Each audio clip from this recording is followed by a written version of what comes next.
44% households in Rwanda have no electricity, thing that some local residents mention as a big challenge. There is a time you try going to the market to ask prices and you find out that the cost is high. Turning on the light at night is impossible. You can't find where to charge your phone.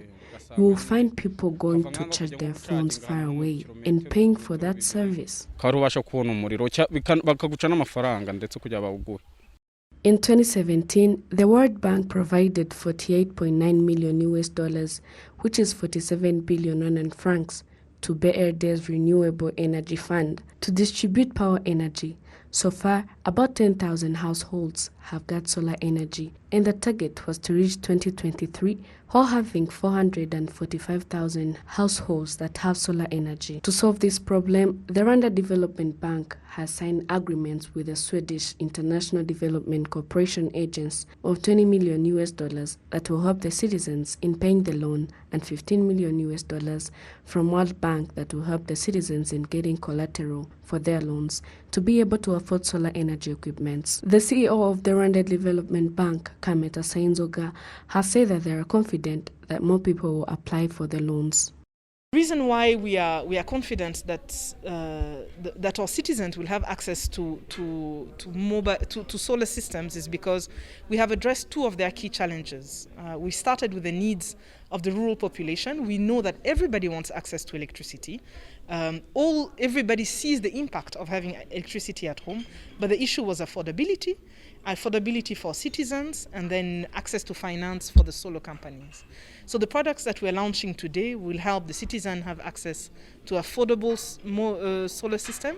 It will have the companies have access to collaterals so that they can borrow from the banks and import or produce these solar systems, and it will help with marketing and basically communication to make sure that the citizens know how to access or how to buy these solar panels at a subsidized rate, and the solar companies also know how to access these windows of financing, of subsidized financing in the SACCOs, in the microfinance institutions, and in the commercial banks.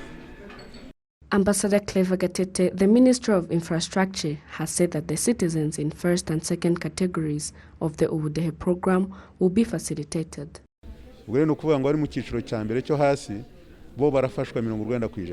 People in the first Ubudehe category get facilitated at a rate of 90%, which means that if they are going to buy home solar equipments, expensive ones cost $120. It means that they will pay 10% of the cost, and the rest 90% will be covered by the government, which will be the same for those in the second category. They only pay 30%, and 70% gets covered by the government.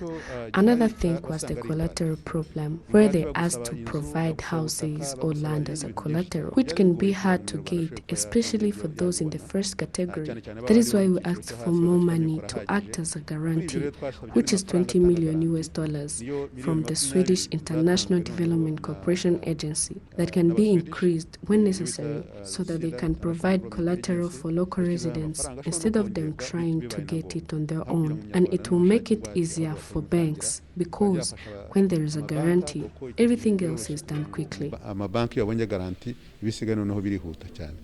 Rwanda needs at least $1.5 billion to distribute electricity across the entire country. Rwanda has an objective to reach 2024 while having 52% of households that are connected to the national grid and 48% off-grid using solar energy.